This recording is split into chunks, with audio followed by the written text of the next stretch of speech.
Our next speaker is well and truly live, and she joins us now from Nashville, Dr. Annabel Manalo-Morgan.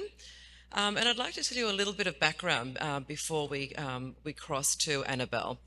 Annabel was forced to navigate every mother's worst nightmare, the birth of a sick child in 2016. From birth, Macario suffered from unrelenting seizures, up to 200 of them a day. When traditional medication proved unable to control the seizures, Annabel was forced to consider other alternatives. Ultimately, they decided to perform a surgery to resect 38% of her son's brain. Annabel shares his story to advocate for continued progress in the research and development of holistic, plant-based treatments modalities like CBD and other cannabis medicines. Her presentation today is titled Translation of Benchside Cannabinoid Research into Precision-Based Therapeutic Care. Annabel joins us live now from Nashville. We ask Annabel if you could please keep your presentation close to 30 minutes, if that's okay. Welcome, Annabel.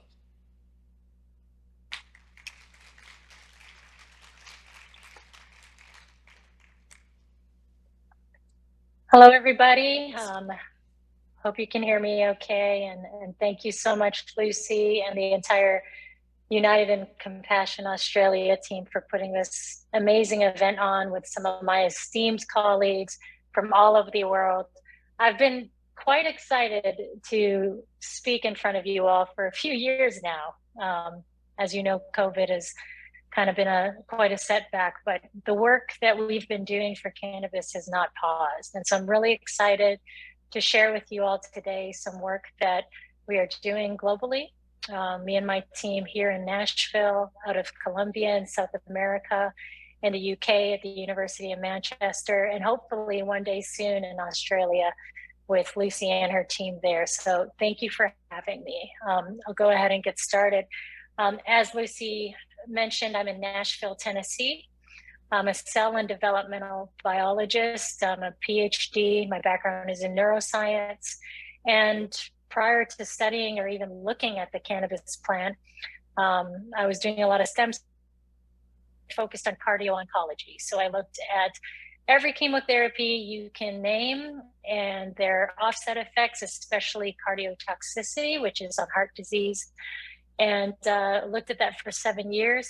And it was very challenging, yet we discovered many incredible things about cancer and about cancer cells. And unfortunately, being the mom of 5, I have to be mom first sometimes. And my third child, as Lucy has mentioned, his name is Macario. He was born normally at first, but he ended up having a stroke. Either before birth, after birth, to this day, I still don't know. That stroke turned into 200 seizures a day as a newborn baby.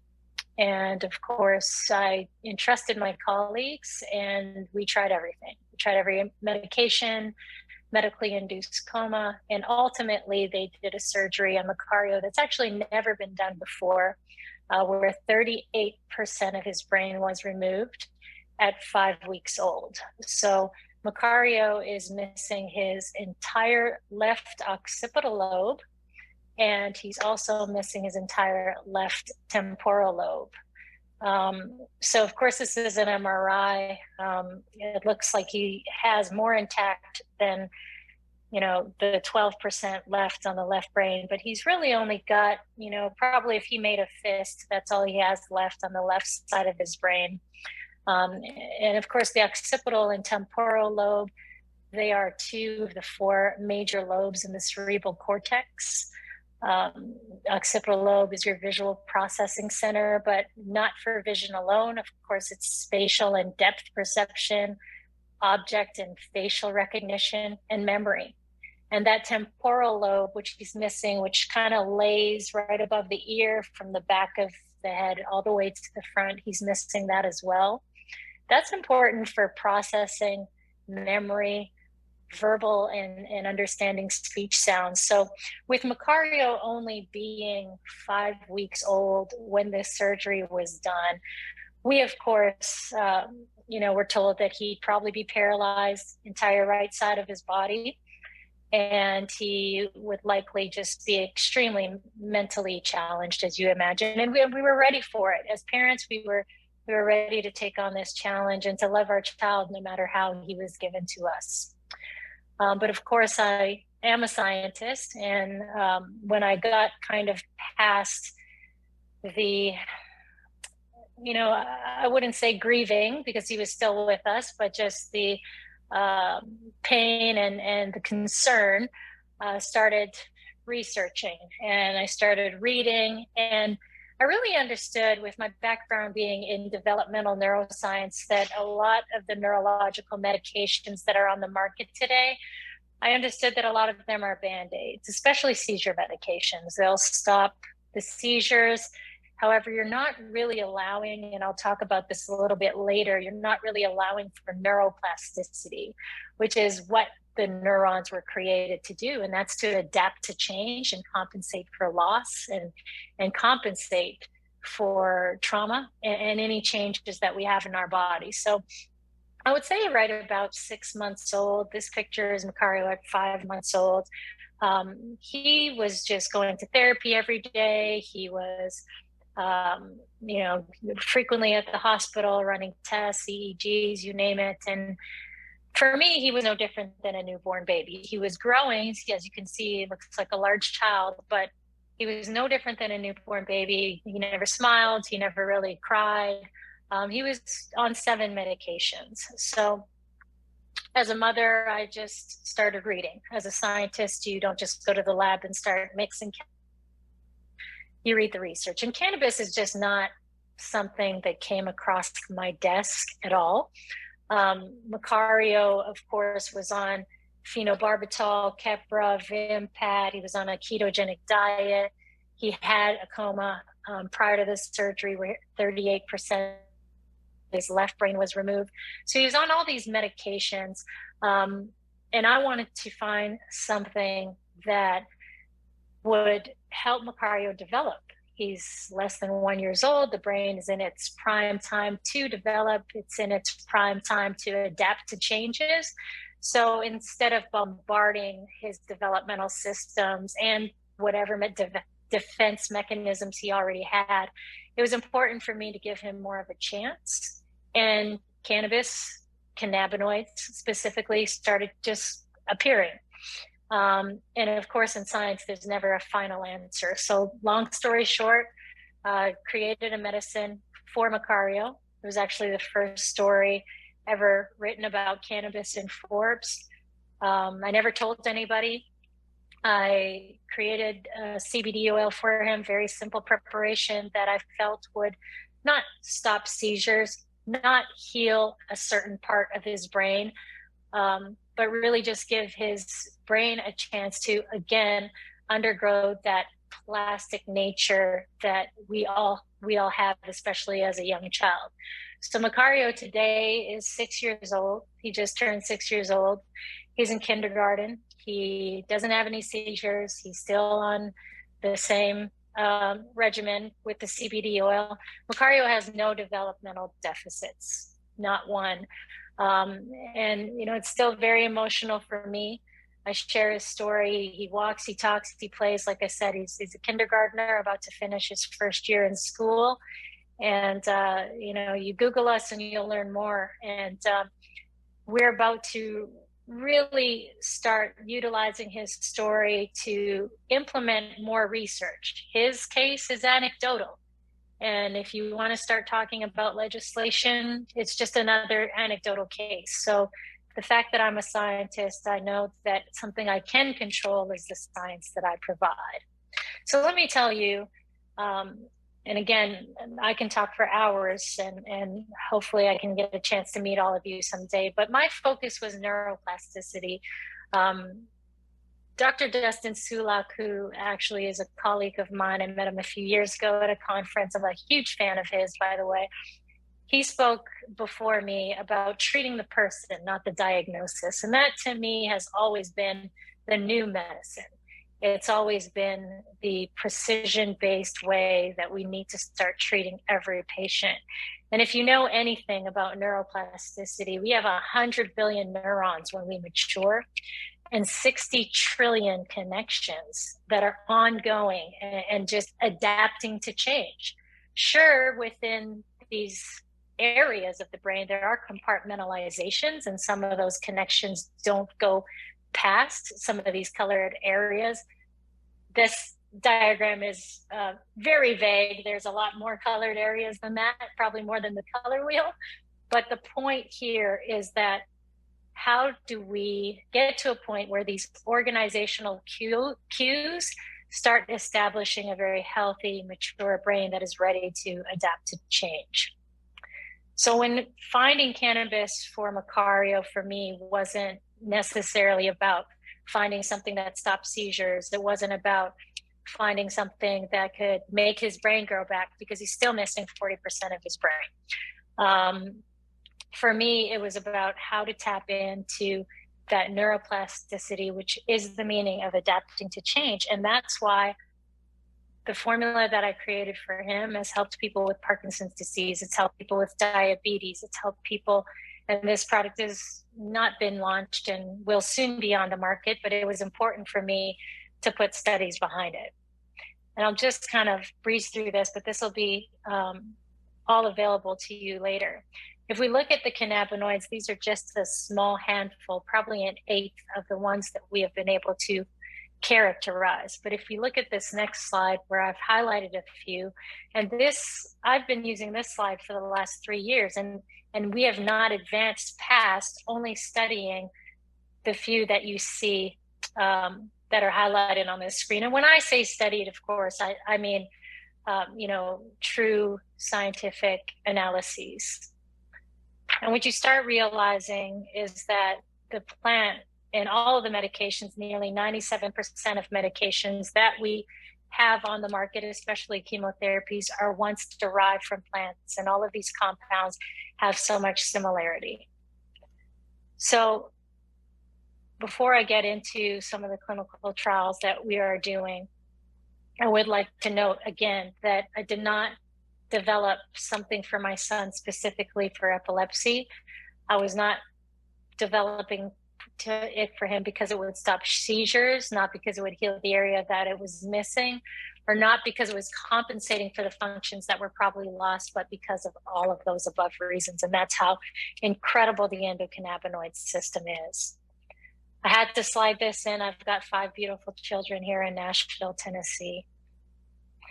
And my focus now is really trying to avoid what I call the upstairs, downstairs effect, where you have this incredible science going on upstairs. I was in literally the penthouse suite of science over top of the cancer center for 7 years and never once communicated with the treating physicians and oncologists, or even was concerned about the medications that were being administered to patients. It wasn't until I had a real life situation that I realized that science is way ahead of the medicine that we're using today.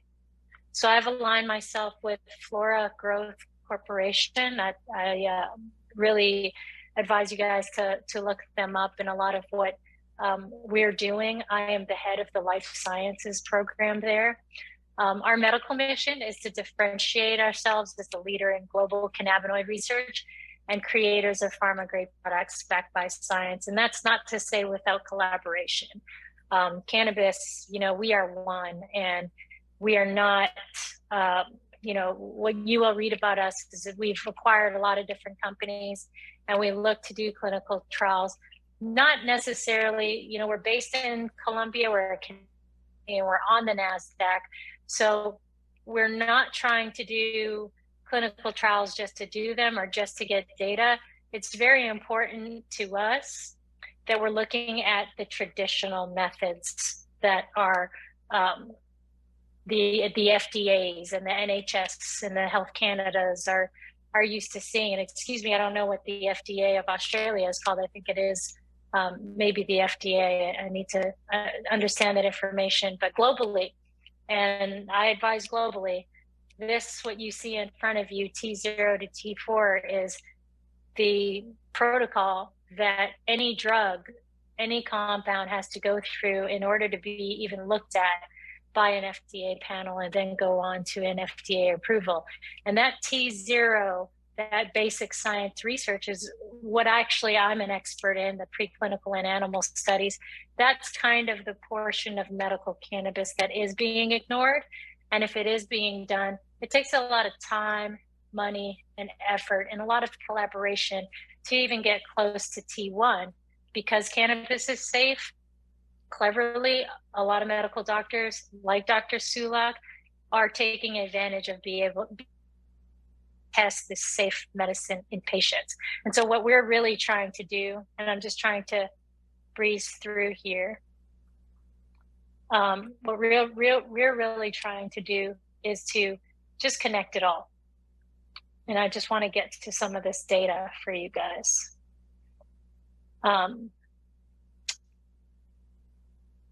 Okay, so we have just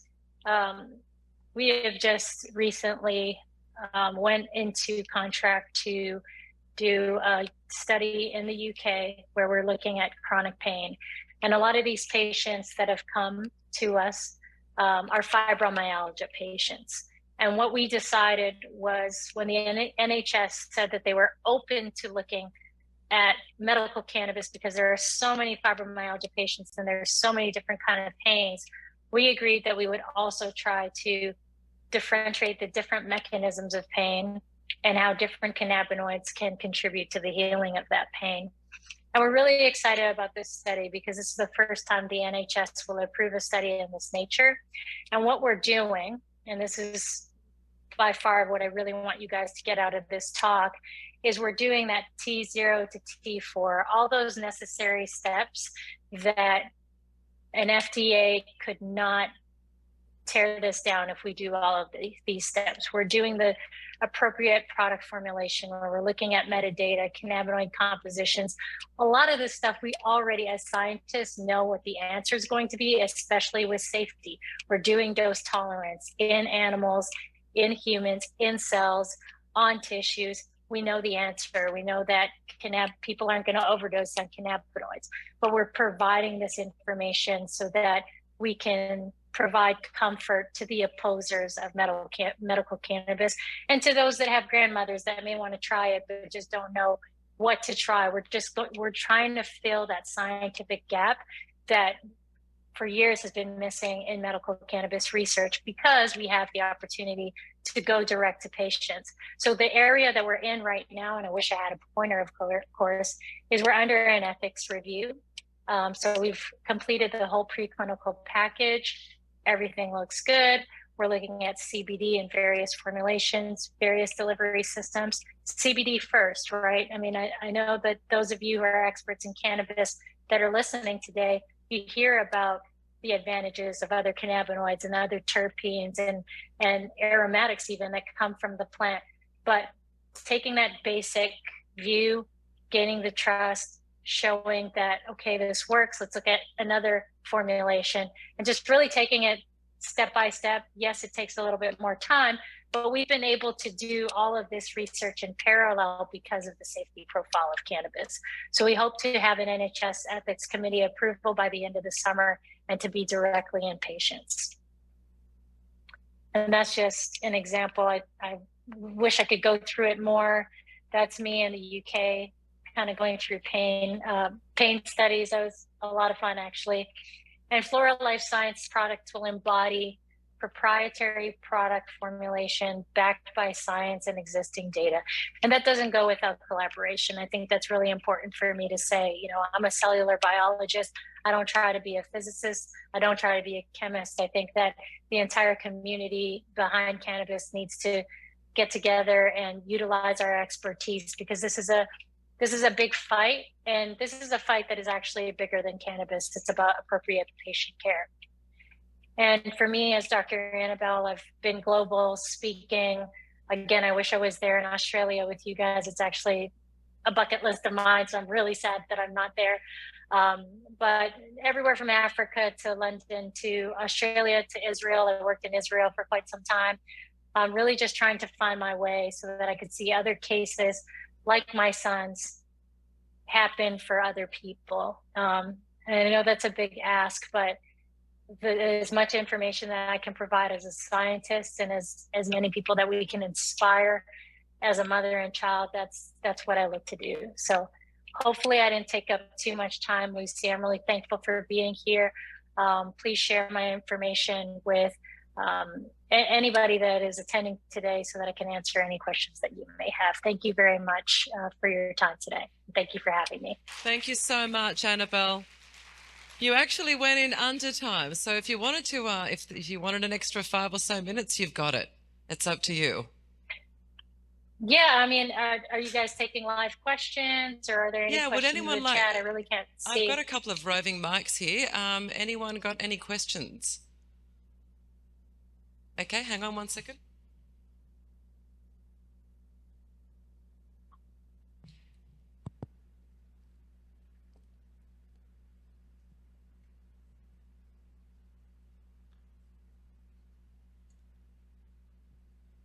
Hi there, Rachel from Medical Cannabis Australia. I just actually wanted to say thanks so much for your time today. It was such an important discussion, and moving forward, I want to congratulate you on what you've done, because, you know, as a mother of 2 children and you as a mother of your beautiful child, thank you, because what you've done for yourself and your child and the industry moving forward, and other children who might suffer the same medical situation that your child is in. Congratulations. I just can't take my hat off to you more than I want to. Thank you. Thank you so much.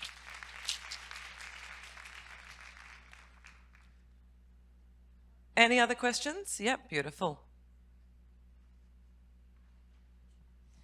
Hi. When you were first looking for something else and you came across CBD, was there actually any other category of plant-based medicines or whatever it is that actually caught your fancy as well? Yeah, great question. You know, I had heard about Epidiolex, and in its beginning stages, actually not so much about Charlotte's Web. This was in 2016, so this is way before the trend of CBD and seeing it in gas stations, of course. But it was very much so the research that GW Pharmaceutical has had provided. There was very little published to us at that time, but it was, for me, it was the safety, right? I wasn't about to try any extract. I wasn't going to try THC. It's still questionable on what that does to development and if it enables or disables neuroplasticity. So to answer your question, yes, it was some of the research by GW Pharmaceuticals paired with some of the research that Tikkun Olam had done, Rifal Meshulam out of Israel. And really just putting it together was at the compound level for sure, and not so much at what had already been approved and what's out on the market. Anyone else? Yep, here we go. Good morning. Thank you again for your presentation. And as a mother myself, it really was heartfelt. You're in Nashville, Tennessee, correct? I'm a Vanderbilt grad, so I know the community as being fairly conservative. How, among your colleagues, among the institutions there, and I don't know the laws in Tennessee because I'm from California, how is your work received by your colleagues in a relatively conservative state? Yeah, great question. Still very conservative, and still those that want to see it legalized here are more focused on farming than they are on the medicinal use of it. I've had to navigate outside of Tennessee, mostly in California. I've done some work in Canada now since they had legalized. And now that I'm kind of working so much outside of my own state, when I come home, I talk to my colleagues. I kept my position at Vanderbilt just for that reason, so that I'm not looked to as, oh, she's now a cannabis scientist, she's into CBD. I still do work at Vanderbilt. I've led 2 clinical trials on COVID, not cannabis related at all. So it's important to me to keep my colleagues, I could have a better voice, show them the data. And as the data comes, and a lot of them know my story, so they really respect the work that I do. I really haven't run into anyone that's looked at me and said, well, why are you studying it? I mean, look at my kid. It's really a beautiful thing to be able to have. And that's why I've been focused on just providing the data, and that data science takes time. And as I give it to my colleagues and as they look at it, we're getting more and more receptive to applying for grants here at Vanderbilt, to doing works on cannabinoid research. And I think that at the university level, at the scientific level, and at academia especially, that's what's going to influence legislation ultimately. I mean, all the growing and the impact even of hemp is really important, but ultimately it's titled medical cannabis. And if we can show that we can do some of the research at home through the proof of the data that we already have, then I think that we'll go more quickly to legislation. So when I go anywhere, even outside of Tennessee, where they're very conservative, I'm data backed. I'm bringing data that I've done in places that have allowed me to do that data. And when you bring the science and not the opinion, or even really not the anecdotal cases, your voice is a lot stronger. Thank you for your work. Thank you. Thank you. Just scanning the room. Anyone else got any questions? No? No. Annabel, thank you so much. It's been fantastic. And I'm sorry that that glitch at the beginning as well, where we didn't catch you. But we really appreciate your time. I know the room has certainly gained a lot from your presentation, and thank you very much for being available for an extemporaneous Q&A. So it was terrific as well. What a bonus. Thank you, everyone. So hands together for the wonderful Annabel.